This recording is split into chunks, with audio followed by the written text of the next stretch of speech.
What is up, everybody? How are you guys doing? My name is Tiffany E of Stock Design TV 2, and today we are going to talk about Raw and SmackDown Live. So we're going to talk about the Superstar Shakeup, how that planned out for both shows, and what we felt about the show. So let's jump right into Monday Night Raw. Monday Night Raw for me was a little bit of a slow show. It did have some cute pieces. I will say this, the matches on there were okay. They weren't great. They weren't the best, but they were good. But we are moving forward in this show, so let's just dive right into the actual Raw acquisitions for the Superstar Shakeup. So we have the incomparable Cedric Alexander. He's one of my favorite cruiserweights. I love Cedric. I knew Cedric was the next person to be brought up from 205 Live. There was really nothing else for him to do in 205 Live. He had been cruiserweight champion.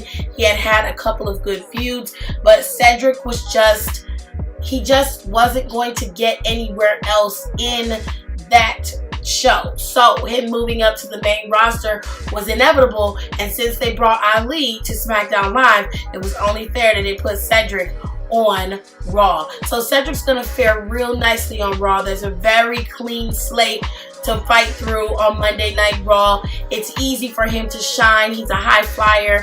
He's great at what he does. He's good on the mic, decent, not perfect, but decent. So Cedric is a good acquisition for Monday Night Raw. Let's get into some of these ladies that Monday Night Raw has acquired.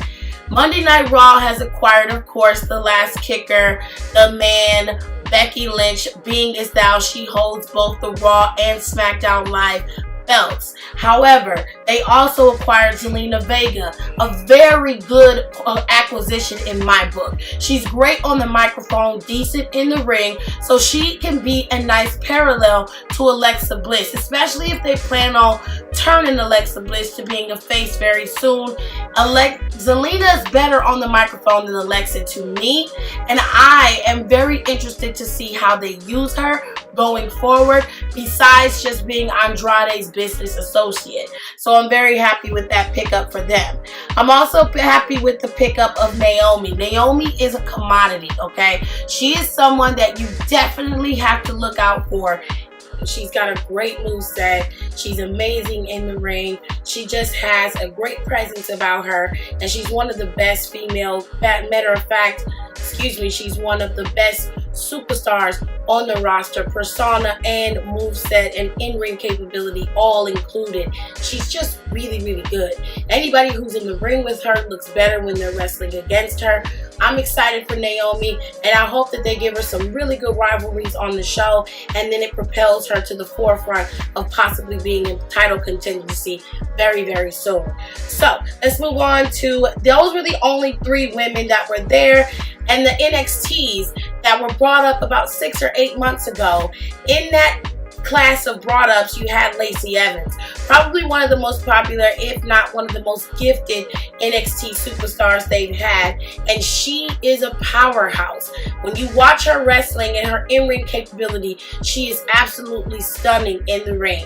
And on top of that, her persona can get under your skin or you like her. She's one of those type of heels where you just love to hate her. Lacey is gonna be a star whether you like it or not, and she's one of the best acquisitions that Raw has gotten within the last couple of years, if you ask me.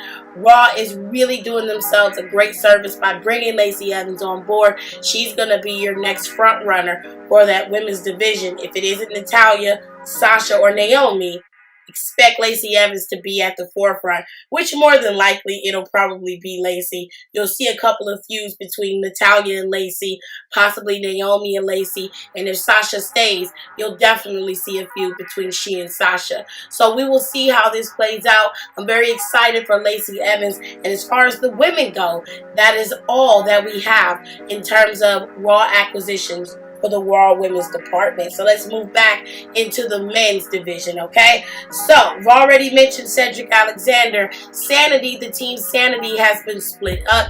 Eric Young is now a singles competitor, and he has been added to the Raw roster. Now, I remember Eric Young from TNA. He was a vicious, vicious performer. I loved him as a heel, and I'm very glad that he's finally getting his opportunity to shine as an individual, although I'm very sad that they did not allow him to shine as the Team Sanity.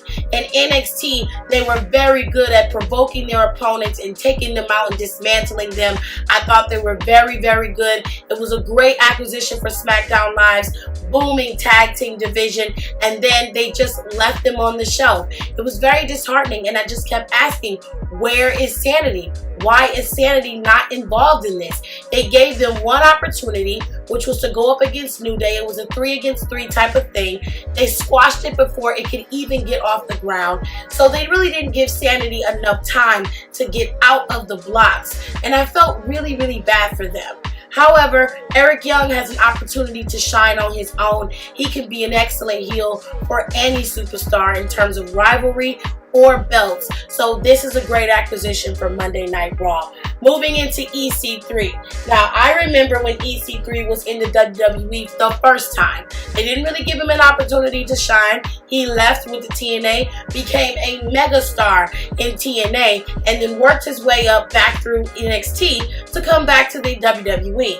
Now, I'm not a big fan of EC3 in that regard. To me, he just looks like another one of Vince's meatheads. But I have seen EC3's in-ring work. He's okay. He's decent, but he's just like every other big guy that comes to the WWE. I need some spice, some variety.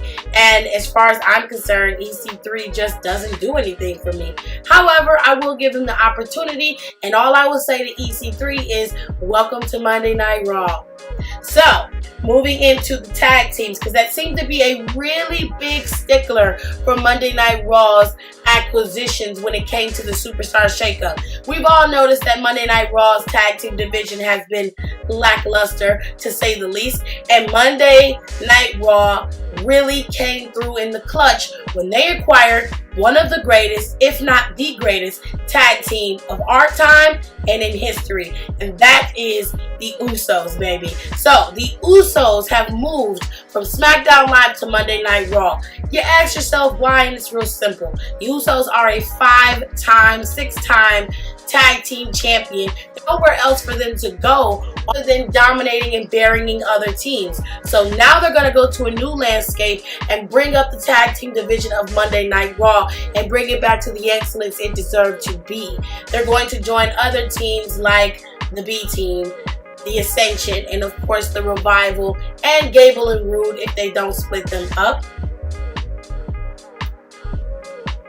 But I have it on my good authority that they are split up. However, they have come to this landscape, and they are one of the premier teams in this acquisition that Raw has acquired. And I'm really, really excited for the Usos, because I feel like the Usos are going to bring some integrity to the Raw tag team division, and that's exactly what they need right now. We have another team. This is Eric and Ivar. They are called the Viking Experience, and they used to be called the War Raiders or War Machine. I don't like their new name. They should have just left it at the Vikings, okay? I'm just not a fan of the name. Like, I hate it. I think it's stupid. However, the War Raiders, the Viking Experience, whatever you want to call them. For me, the mama named them War Raiders, and that's what I'm going to call them. The War Raiders are probably one of the best tag teams in the WWE, period. They are scary. Okay, the things that these big guys do in the ring scare the living daylights out of me. But I will say this, they are not unbeatable, but they are going to present a massive competitive front with the Usos being on that show. This is going to be a fun tag team division, and for the next year, things are going to get hyphy on Monday Night Raw with these tag teams. Moving into the next tag team that they've created and decided not to split up, we have Ricochet and Alistair Black. Now, in my mind, Ricochet and Alistair Black both should have been split, and one should be on Raw, the other should be on SmackDown. I feel like they work better, they work well as a team, but they work so much better as individuals, and I don't want to see them as a team anymore. It doesn't mean that I hate them as a tag team, it just means I prefer them as individual competitors. So I'm sad that they're still together, but I'm not sad that they're not on the same team.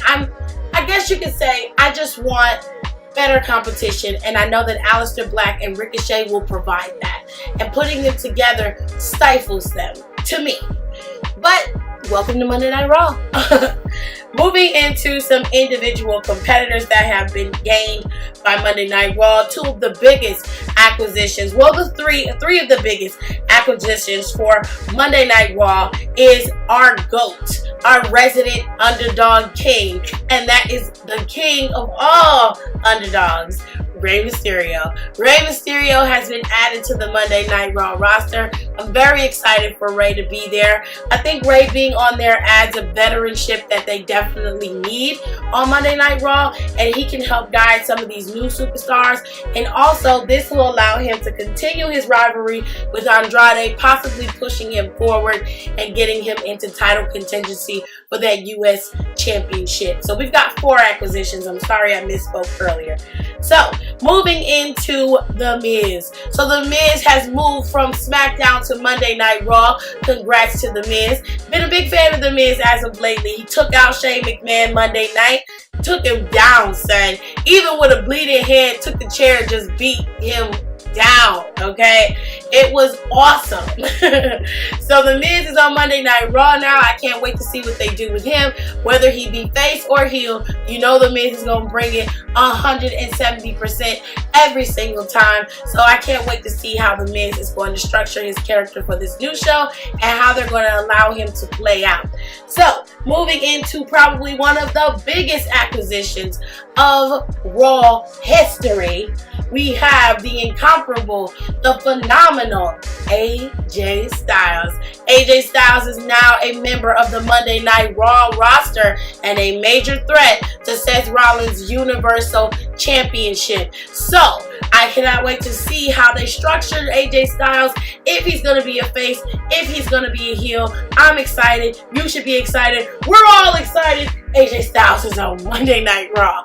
And the last acquisition that wasn't announced due to his illness and his travel issues is Samoa Joe. So, Samoa Joe is officially a part of the Raw roster. He's been moved from SmackDown Live. The United States Championship will be on Monday night, so they're going to have Joe on the show. I'm happy for Samoa Joe. I feel like having him on Monday Night Raw gives him a lot more exposure and puts him in a place where it lets him, you know, flourish as the great heel that he is. So I can't wait to see how things work out for Samoa Joe and the United States Championship, because he's got a lot of takers over there on Monday Night Raw for that belt. And you can create some bomb-ass rivalries. Whether they win the belt or lose the belt, it's going to be fun to watch. So Monday Night Raw has acquired some really, really nice pieces for their show. But as of right now, the Raw roster is quite stacked in terms. They've added some necessary pieces to round out their show and to give them some more depth, which was a smart move for Raw. Raw worked hard on the tag team division acquisition. They added a few pieces for the women, and then they added some little sprinkling of greats all over the men's division. And you can just bounce this around and create all these different rivalries. There's so much fun that you can do with this roster. So I'm really excited for Monday Night Raw and what they have to bring. So now we're going to end this video with part 1 and move right into part 2 for SmackDown's acquisitions during the Superstar Shakeup. You don't want to miss it. So don't forget to rate, comment, and subscribe. Thank you so much for watching. I hope you guys enjoyed this video. I hope I can be entertaining enough. I know that this was a voiceover, but Mother was trying to get the video out and done, honey. Okay? So, again, rate, comment, and subscribe. Don't forget to look out for part 2. It's coming up next, and I will see you in the next video.